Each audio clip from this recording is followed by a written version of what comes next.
begin to tap. Hi, so a few people have asked me how I deal mentally with a long breath hold. So in this video I'm going to talk about that a little bit. You just heard Judy, my coach, telling me when to start packing. She tells me everything in the minutes before my breath hold, so I don't have to think about it. And now I'm packing air into my lungs, getting as full as possible. 5, 4, 3, 2, 1. Official top. That's 1, 2, 3, 4, 5, 6, 7, 8, 9. Almost way from break to turn. AP 3 minutes 20 seconds. Okay, so in this part of the hold, I'm feeling a little bit uncomfortable from all the air I've just packed in, so I'm really just trying to relax and get to a place where I'm comfortable enough to let myself fall asleep. If I have to, if I've packed a little bit too much, I might just push my belly out, stretch my diaphragm a bit, and then when I relax again, usually I feel pretty good. I've hyperventilated probably too much. I like hyperventilation. I'm trying to reduce it. I think that if you want to do really long breath holds, you have to. I'm still a little bit undecided on the physiology of hyperventilation. I don't think it's as bad as a lot of people make out. In static apnea at least. Anyway, that makes me feel dreamy, so I find it quite easy to drift off. I don't do any kind of visualization. I don't imagine journeys that I'm taking or any of that kind of stuff. I love this part of the breath hold. For me, this is the blissful part. So I just want to enjoy it as much as possible, and my thoughts are mostly uncontrolled. I'll drift from thought to thought. I may even drop off, fall asleep a couple of times, and then kind of wake up suddenly when I realize I'm holding my breath. But generally, I'm just in a nice blissful state, and I'll let that progress until probably around 4 minutes. During this time, Judy's moving me around. She's using quite firm pressure. I don't like to be tickled. I'm ticklish, so I prefer her to press quite hard. And she'll just keep me at 90 degrees and close to the edge. It's a feeling of security. And now I'm waking up. A little trigger's going off in my brain and is sensing a little bit of carbon dioxide building, and I don't feel urge to breathe until about now, 4:15, but I know it's coming. And at this point I'm using traditional attention deconcentration techniques, kind of Molchanov school. Great video by Alexei if you look on YouTube. I'm basically playing this little game where I'm trying to find the source or the location of urge to breathe, and I imagine it's in my lungs at first, and I look in my lungs and try and find the urge to breathe, and it's not there.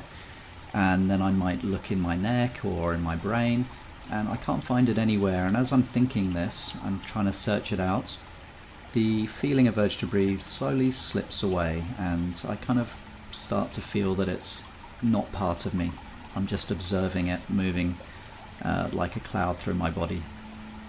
And my diaphragm is starting to move, and from 4:30 to about 5:30, my only mission number one, is to prevent those little butterfly contractions that are happening from turning into full contractions. And I do this by focusing on relaxation after every tensioning of the diaphragm.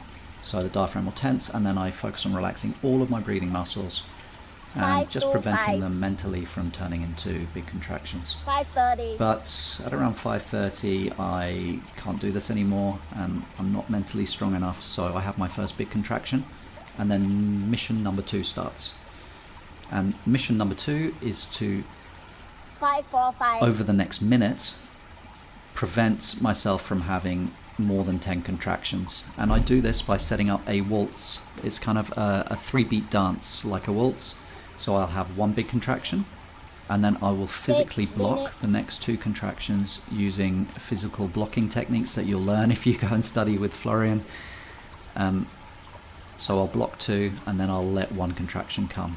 So I'll have kind of like 1 big contraction, and then 2 butterflies. Contraction, butterfly, butterfly, contraction, butterfly, butterfly.